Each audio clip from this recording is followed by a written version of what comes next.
রাজার দানশীলতার কথা লোকের মুখে মুখে, যে কেউ তার কাছে গেলেই হাত ভরে দেন তিনি।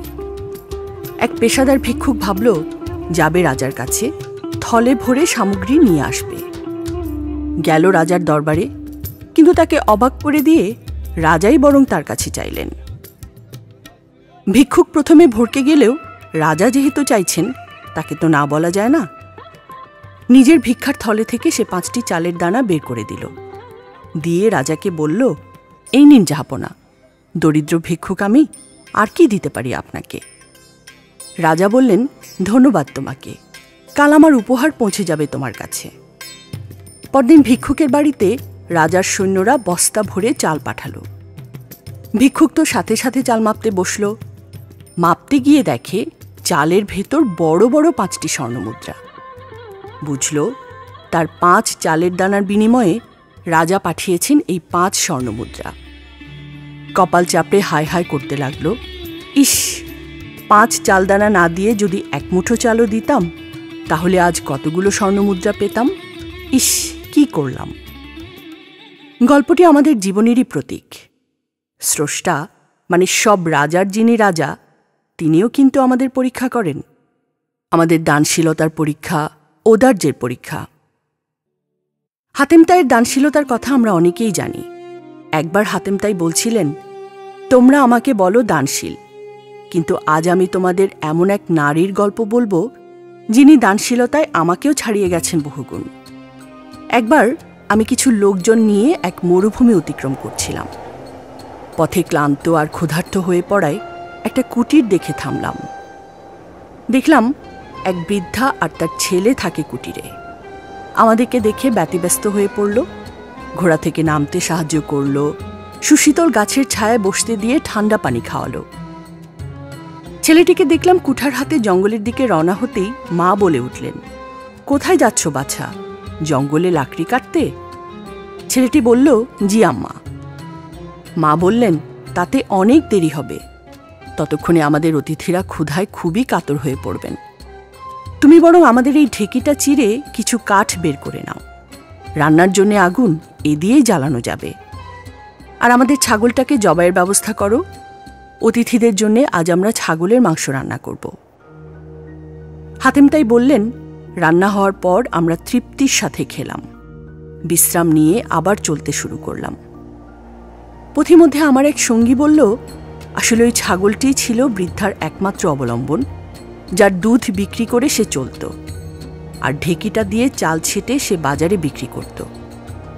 শুনে আমি আবার ফিরে গেলাম ওই বৃদ্ধার কাছে। বললাম, তুমি আমাকে চেনো? মহিলা বললেন, না।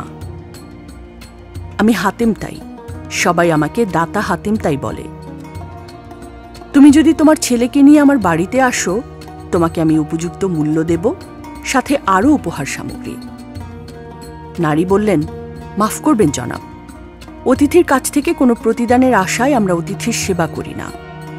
অতিথি মানে আমাদের কাছে আল্লাহর মেহমান। হাতেম তাই বললেন, আজ পর্যন্ত সেই নারীকে আমি কোনো প্রতিদান দিতে পারিনি।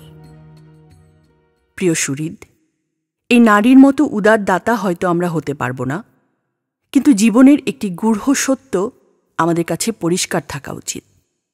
তা হল, আমরা এই পৃথিবীতে নিজের জন্যে, নিজের সন্তানের জন্যে বা পরিজনদের জন্যে যা উপার্জন করি, ব্যয় করি, তার সবই এই পৃথিবীতেই থেকে যাবে। বাড়ি করলাম, গাড়ি করলাম, ফিক্সড ডিপোজিট আর সোনার গয়না করলাম, কিছুই যাবে না আমার সাথে। যখন মারা যাব, সবই থেকে যাবে উত্তরাধিকারের জন্যে। যাবে শুধু স্রষ্টার সন্তুষ্টির জন্যে নিঃশর্তভাবে আমি যা ব্যয় করলাম, যা দান করলাম, সেটুকুই। যে কারণে অনেকে বলেন, দান আসলে বিনিয়োগ, পরকালের জন্যে, অনন্তের জন্যে। আপনি 5,000 টাকা দিয়ে একটা দামি কাপড় কিনলেন, কদিন পরার পরই এটা পুরনো হয়ে যাবে। কিন্তু আপনি যদি একটু কম দামি কেনেন, 4,000 বা 3,000 টাকা দিয়ে কেনেন, বাকি 1,000 বা 2,000 টাকা দান করেন, এটা বিনিয়োগ হয়ে গেল।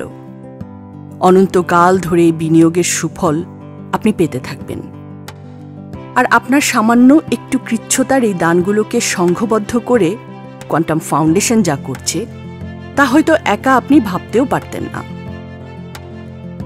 নাসিমা আগে রেল স্টেশনে ভিক্ষা করতেন, এখন মুদি দোকান দিয়ে স্বনির্ভর জীবনযাপন করছেন স্বামীহীন এই 4 সন্তানের মা। কাকুলি বাবা মারা যাওয়ার পর লেখাপড়া প্রায় বন্ধই হয়ে গিয়েছিল। অভিভাবকরা জোর করে বাল্যবিয়ে দিয়ে দিচ্ছিলেন, কিন্তু কোয়ান্টাম শিক্ষাবৃত্তির অর্থ তার ভবিষ্যৎকে কিছুটা হলেও অনিশ্চয়তা থেকে বাঁচিয়েছে। ইসহাক দুর্বৃত্তের হাতে মা নিহত হয়েছেন, আর মানসিক রোগী বাবার তো অভিভাবক হওয়ার প্রশ্নই ওঠে না। অসহায় এই শিশুটির দায়িত্ব কে নেবে তা নিয়ে আত্মীয়দের মধ্যে শুরু হয়েছিল ঠেলাঠেলি। এমন সময় কোয়ান্টাম ইসহাকের কথা জানতে পেরে তাকে গ্রহণ করে নেয় কোয়ান্টাম কসমো স্কুলে। স্কুল শেষ হওয়া পর্যন্ত ইসহাককে আর কারো দ্বারস্থ হতে হবে না। একবার ভাবুন তো, জামা কেনার 1000 টাকা বাঁচিয়ে আপনি যা দিয়েছিলেন তা দিয়ে নাসিমা, কাকুলি বা ইসহাকের মতো কত শত জীবন বদলে যাচ্ছে। আর সংঘবদ্ধ কাজের বরকতে আপনিও পাচ্ছেন এই কাজের পুরো পুণ্যের অংশ। তাই কোয়ান্টাম ফাউন্ডেশনের সেবামূলক কার্যক্রমে দান করুন।